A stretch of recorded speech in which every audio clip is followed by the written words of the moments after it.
And what's up, everybody? I'm back with another movie review. Today I'm reviewing Night at the Museum Secret of the Tomb.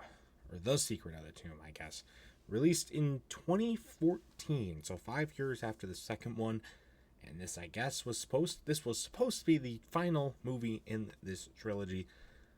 But you'll see a couple days that it wasn't. And it should have been. It really should have been. But yeah, how does this one stack up in this marathon? If you want to see my review of the first two Night at the Museum movies, go check those out. They're in the movie reviews playlist, or they've been recently uploaded, hopefully in the last week or so you can go check those out. But anyways, I got a lot of thoughts on this movie, so let's just jump right into it, shall we?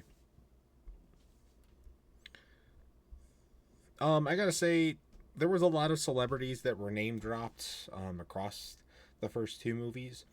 But there were two in this movie in particular that had more prominent name drops. First one was Regis Philbin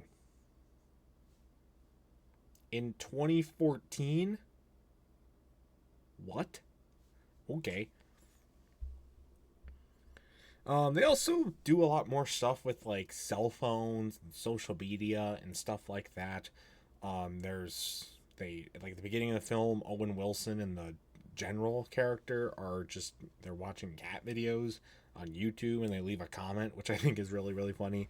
And they mention Facebook, and later you see them like taking selfies and texting and stuff like that, which was a bit prominent in the second movie until Ben Stiller lost his phone in 1945. But it's a lot more prominent here, which again, it's 2014. Cell phones were a big deal then, not as much in 2006. So it makes sense that there was a lot of evolving. But I thought it was just something that was interesting. And they also played into the Candy Crush hype that was at the time by having a lady, literally, it looked like a lady who, like an old lady that you see at the casino, where she's just sitting there banging on the screen and hitting the button at the same time, trying to get a hit when she's already lost like $1,000 on the machine. That's what it looked like, even though it was just Candy Crush on a computer, and you didn't put any money in unless you paid like $2 for the game or something. It felt like it had that same energy, though. I'll just say.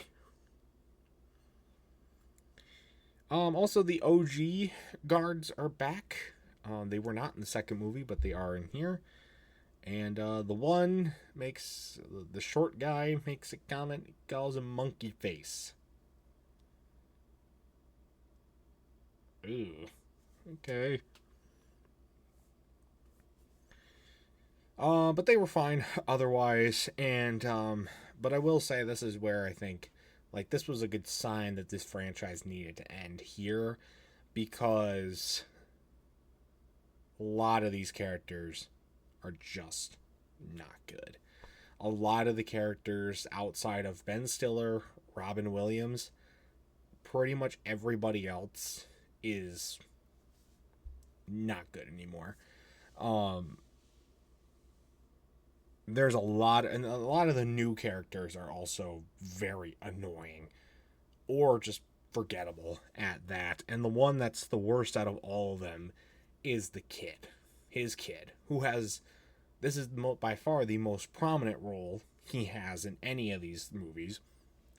Because I think it's implied the kid is going off to college now. It's been 5 years, so obviously he changed in that time. But I think the arc that they were going with the character too just was not great. He's going from this like super techie guy, has a bright future ahead of him, and is just wonders about everything, to now he's just trying to chase women and pursue a music career and party, because that's what we want to see on the big screen, right? Yeah, woohoo. It's terrible. I do not like the kid at all in this movie. And it's implied that the kid and Ben Stiller go through like some character development, but really, I don't see it. I don't really see it. We see a moment where Ben Stiller's like voicing his concerns and like venting to a guy about the whole situation, but that's never really communicated between either of them. And yeah, it seems like they do come together at the end of the movie, but there was no build up to that. It kind of just happened because the movie needed it to happen. Cool. It, I didn't like it. I didn't like that at all. The other guy that the other A-list celebrity that they actually just have play themselves in this movie is Hugh Jackman, and he's funny enough, he's an actor playing as an actor in a play in a movie. That twist your brain a little bit, and then the main villain of the movie calls him Hugh Ackman, which I thought was really funny, or Hugh Jackman, huge Ackman instead of Hugh Jackman, which I think was really funny. I like that, and they reference Wolverine in that too, which can you really be surprised? The villain overall, though, I will say, while I'm on the topic of the villain, he was pretty good. I thought he was a decent villain. Um, I think the second movie's villain was probably the best, but this one wasn't terrible either. And it's kind of good, just like send off moment, good closing it all up. With getting the Pharaoh guy back to his family and reuniting them, and they go to London. There's a whole thing in London. Got the one girl from Pitch Perfect. I wish she was never in this film, but she is because it's 2014. And you got the ending it off with a nice party as they did in the last movie and the movie before that. So it's cool.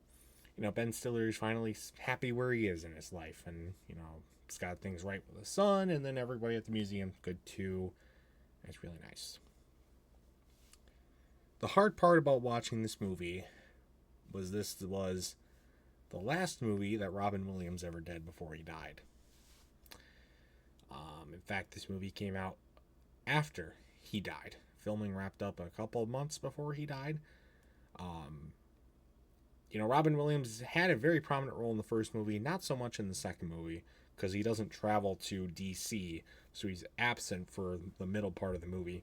But this time he's back in it, and yeah, it's a little sad at the end, knowing what happened.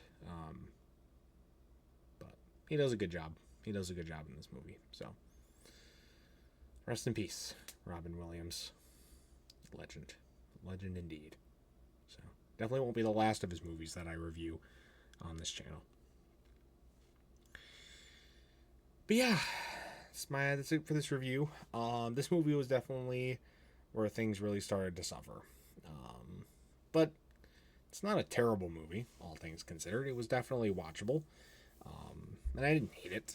I'd say my final score, probably, I go 5.5. I can't say it's a 6. I would have to put it just below a 6. Say 5.5. I think that's a good place for it. So, but anyways, that's going to do it for this review. If you've ever seen this movie, I'd love to know your thoughts about it in the comments section down below.